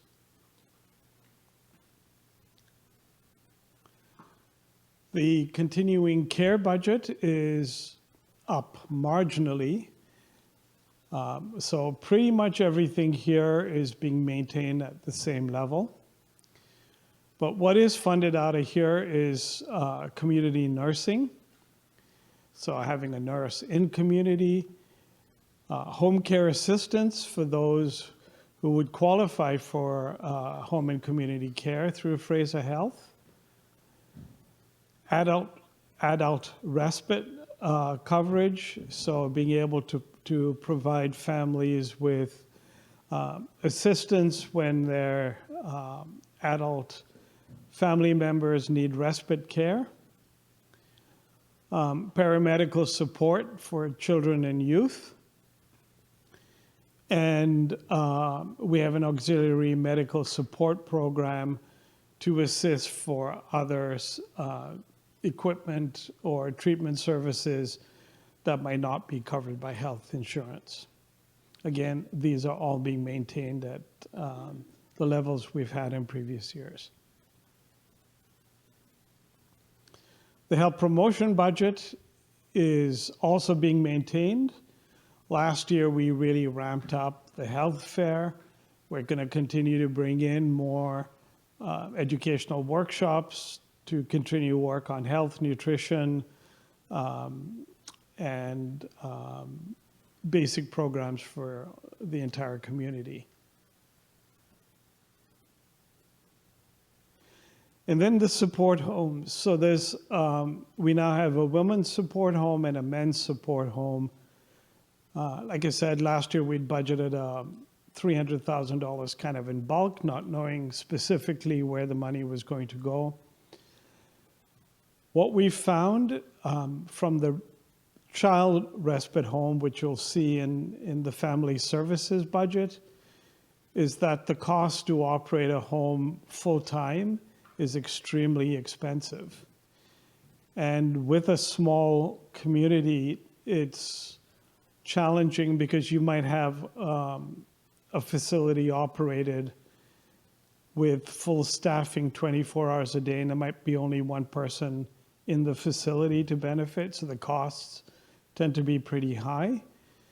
So the group's looking at ways that we can program the facilities to make them efficient, while also ensuring that the needs of members are being met. So at this point, we've got smaller amounts in the budget. Once we get a more fulsome program, and then hopefully be able to identify grant funding for a lot of this, because there should be grants out there, we can come back with adjustments. On the family support side, the family support budget includes income assistance. These used to be separate areas previously. So the core, as you can see, the numbers have gone down somewhat. That's because some of the staff are now in the health services budget. We have a small increase in the income assistance budget. And I'll cover off the family services and child respite home and child and family services strategies in the coming slides. So for family supports, the homelessness prevention program is a program that's fully funded by the federal government. We continue to provide funds to help members and other Indigenous status people who might otherwise go homeless with alternative forms of housing to help tide them through until they are able to find more stable housing. We are maintaining our prevention and intervention supports for children and families at the same levels we have had in previous years.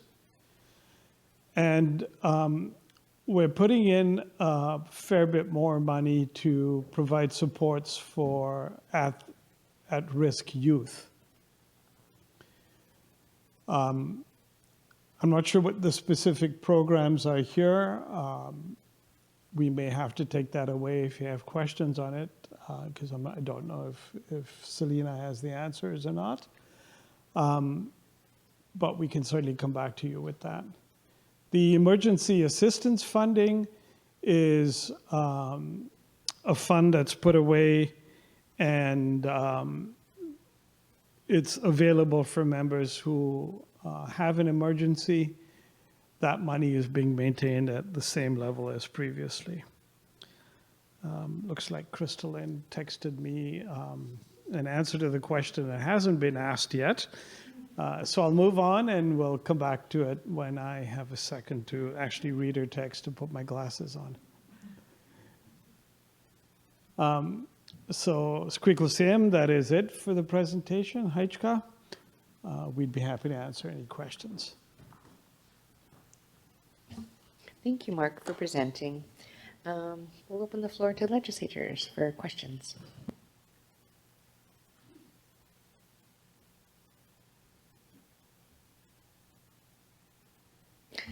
Legislator Taylor?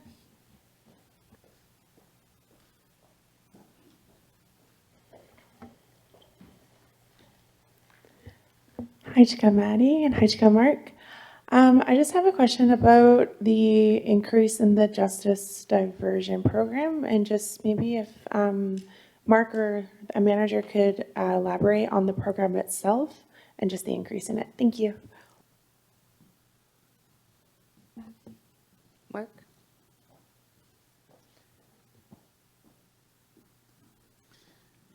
Heichka Squeakle CM. So I think if I have this right, the money in the budget is to investigate what options might be available for justice diversion program. Excuse me. The program would typically cover all members, so not just young offenders, but adults too, in areas where crime is the infraction is not a significant one, and to look to alternative measures more in line with traditional ways of justice. But a lot of work needs to go into that to determine, the boundaries and what's possible, and also to ensure proper coordination with the legal system. So that's what the money is in for. It's to get the program up and running. Aichka. Thank you, Mark. Other questions? Pulihuia, Legislator Don.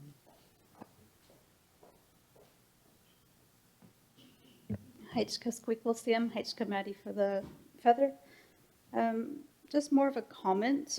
So Community Health and Family Services, this department as a whole, we have our membership records under here. Just a comment that to me, this seems like more of a government TFN as a whole area for membership. And I think it seems better to fit under the Director of Finance and Government Services. Feeding Futures. So if this is not funded by Delta School District, I missed that. Did you say that this program will still resume if it's not funded? And also to tie in with the parents' meetings and feedback on this program. And just a question clarifying the support homes. Are these the new homes that were built? The one blue house and then the one out on the other yellow house or whatever it was?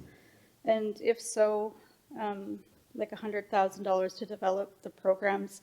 I'm just wondering, would this development of the programs not be in place before these homes were built or renovated? It just seems like a lot of money, and it would have been good to see that put in place before the homes were done. Aichka.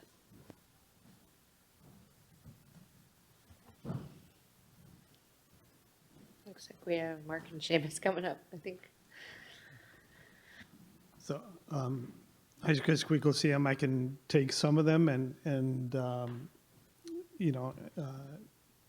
lean on Seamus if I need a bit more support. So let's start with the member records being in the member community services budget as opposed to in the government services budget, because it is 100% member focused and really not on sort of more broad government areas. It's budgeted in here. But also, I think the intent is to begin to work with not just maintain records, but also begin outreach. And that's the reason it's in the community services budget. The respite homes were built and renovated, as the case may be. So it's the two new ones. Both were done with grant funding. So the funding was available and basically paid for 100% of the cost of the construction of the facility. And so that's why we went ahead with developing the facilities before the programming was fully thought through. It may be that we don't need 2 respite homes, we only need 1, and the other one can become the home for the children, because right now that's in a rented facility. So there's a number of different options that can be looked at and will be looked at. Do you have anything to add, Seamus? All right. Okay, and then on the Feeding Futures, we are not 100% sure if that's going to be continued and funded by the Delta School District. We already do healthy lunches and snacks for the kids, but maybe I should get out of Seamus's territory and let him speak to that. If you're okay with that, Squeakle CM? Yes, please.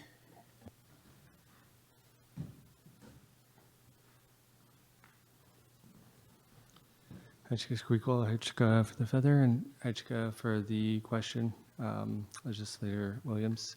So the Feeding Futures program is a pilot program put on by the government of BC. So they gave us an amount of funding at the beginning of the school year.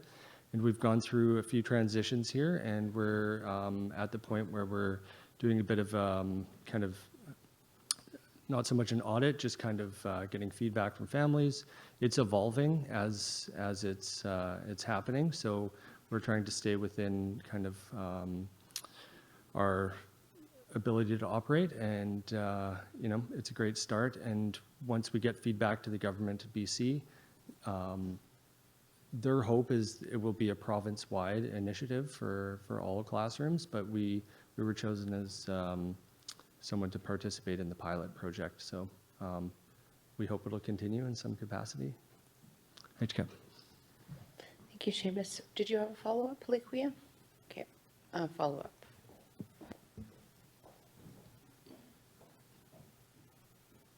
HK Squeakle Sam, HK Maddie for the Feather.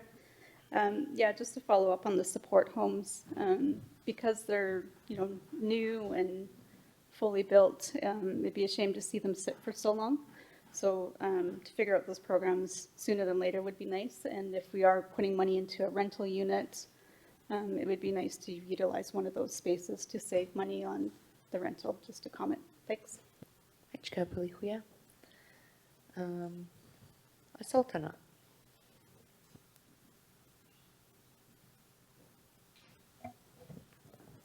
Thank you for the feather, and Squeakle for allowing me to ask another question or comment.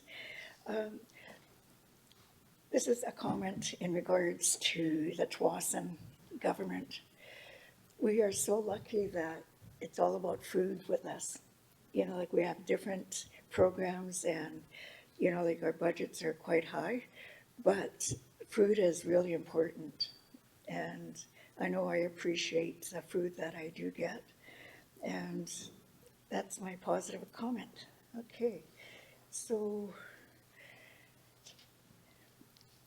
I guess my question is a general question, you know, like in regards to the different programs that are available at the youth center and the church for the community services. I guess my question is it just open to the Tsawwassen people, or is it for the general population that's living on our lands? Okay, Aichka. HK Sultanat. Mark? HCAP Squeakle CM, the community pantry is for members only.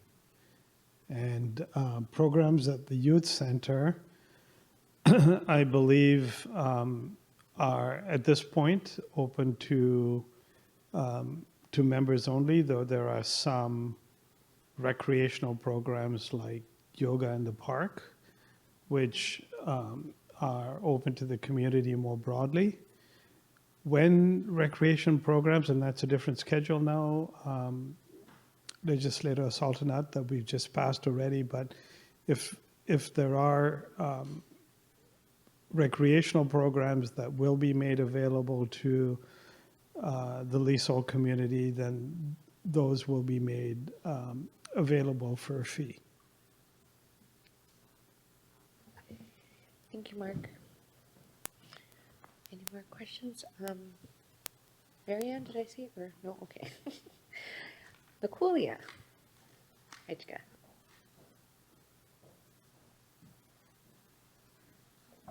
Heichka Squeakle and Heichka Maddie for the Feather.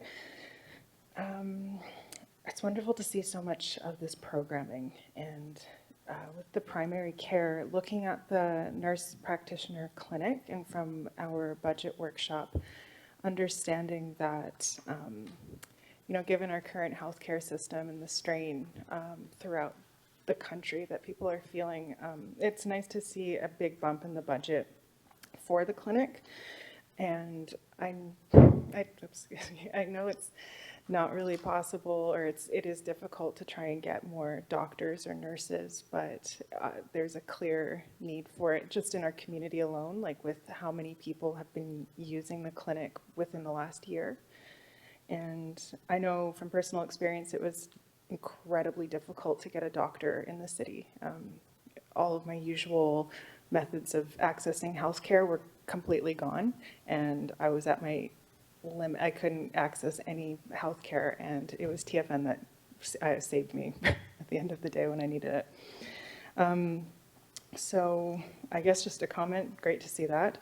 My question is about the support for at-risk youth. I'm wondering, what are the supports that are offered here? It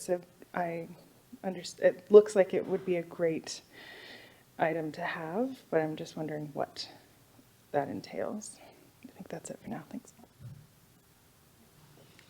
Hejka Makulia. Mark?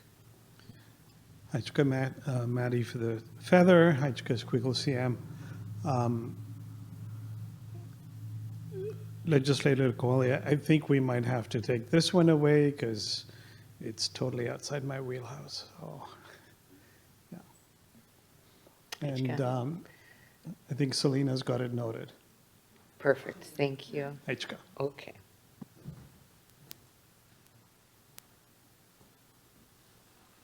Palihuia? And then I think I see a Sultan up. Okay. Palihuia, Dawn, Legislator Dawn. Hejka Squeakle Sam, Hejka Maddie for the Feather. Just a question regarding the electronic medical records. Who will have access to this? This whole area is such a crucial area with sensitive information all around, and our members need to feel very confident that this is taken care of in a professional and proper manner. So just wondering who would have access. And, I'm looking at all the programs. It's a lot of money overall. We spend a lot of money on respite, HPP, and different supports. And I really appreciate all that our members can benefit from this whole department. But I'm just wondering what kind of programs and services are in here to kind of help members get back up on their feet or, enhance some of their struggles so that they're not so dependent on these programs. Because as much as I appreciate it, I don't want to see them dependent on it and accessing them longer than they should. And then the other question has already been asked. Hejka. Hejka Palihuia. We have Selena coming up. Hejka, thank you. Attempt to do this. It's a really good question. I'm really happy that you asked it. The AVA system was actually brought in by Dr. Jetzer. It's a primary care network, and it's something that has very high confidentiality in it. We've worked very closely with her and the actual AVA creators, and we've gone through an access level thing, and it's primary care, healthcare only. So it's leveled access. A doctor has different level access than care aid. Right? So managers have access, but it's only for management purposes, right? So we're not having access to any actual notes in there, and it's one of the most secure systems we can use. So we've educated everybody in health. We're going to continue to educate them on it and use it in that manner. Yeah. I think there was another question just around supports. Can you repeat it? Yep, Palihuia.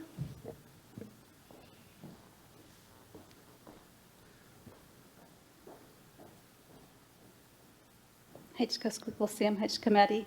Yeah, just all of the programs in general overall, the supports that members receive through respite and HPP and all the other programs that are available.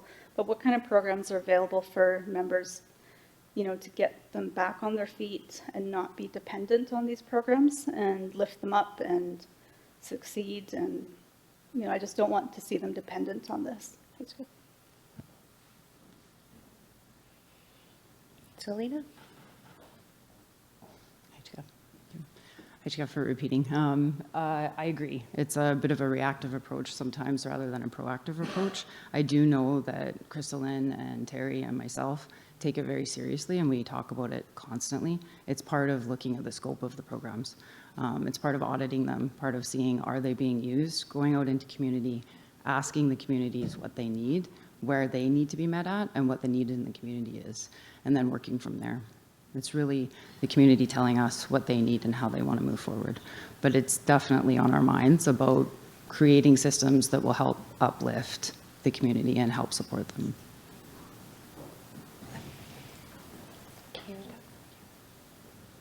The Sultanate.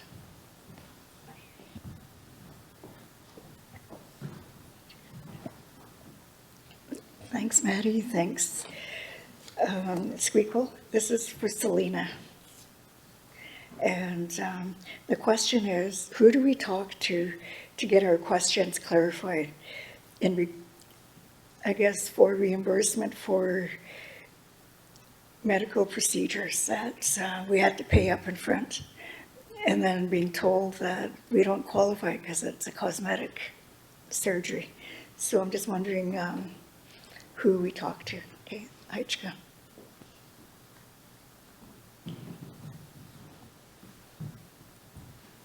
Selena?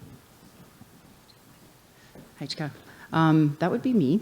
I think you can come and talk to me personally. We can go over it and just have a look at what the options are. Yeah. All right.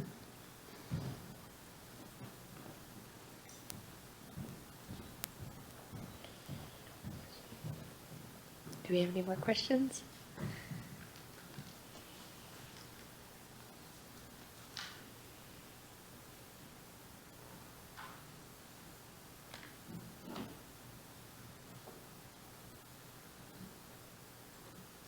The Sultanate?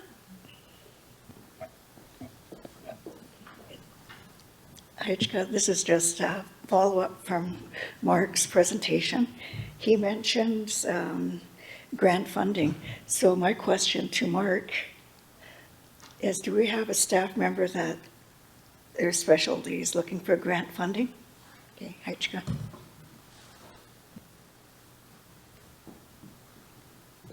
Heichka Squeakle CM, Heichka Maddie for the feather, and Heichka Legislator Sultanate for the question. We have money in the budget for a grant writer. We haven't filled that position, but Selena and I have, and Crystalline have been talking about it because this is a key area for us to focus on. So we will be looking to fill that position. Heichka. Thank you, Mark. Do we have any more questions from legislators?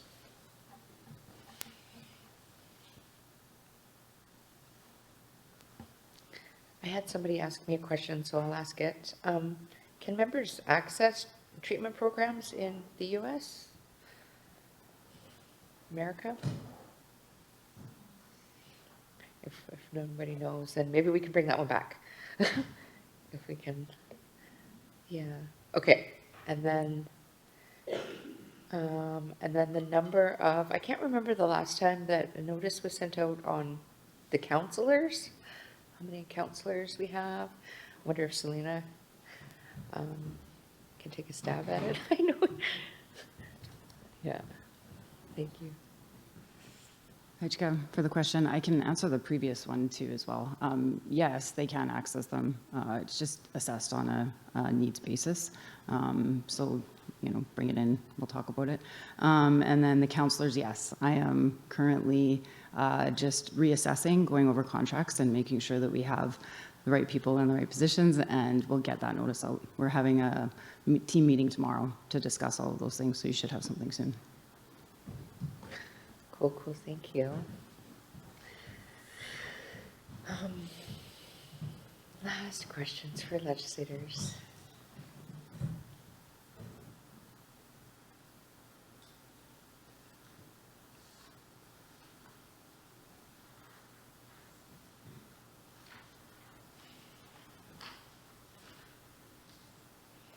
Awesome. Thank you, Mark, for presenting, and Selena for answering those questions.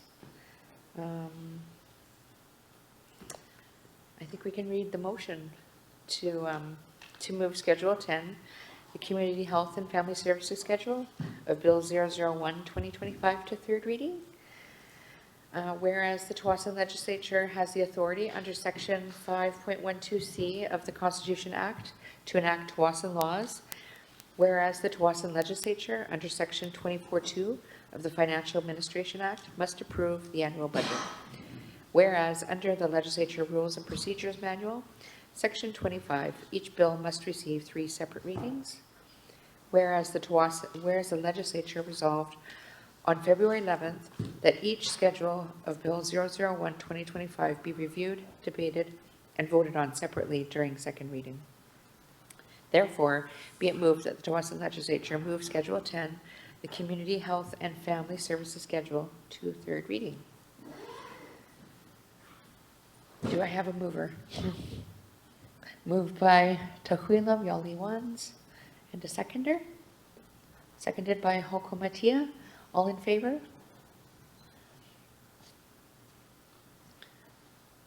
And opposed? Melinda? I'm in favor. Heichka?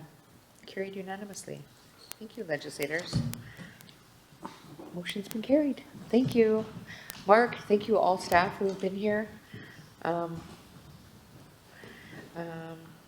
was a lot of hard work. It was a lot of, I know this budget is really important to all of our people and is near and dear to all of our hearts. So thank you everybody for all of your questions. That concludes our business for tonight. And I was curious to see how many people we had online, and we had like just about 10 people online. So I just thought that people might want to know.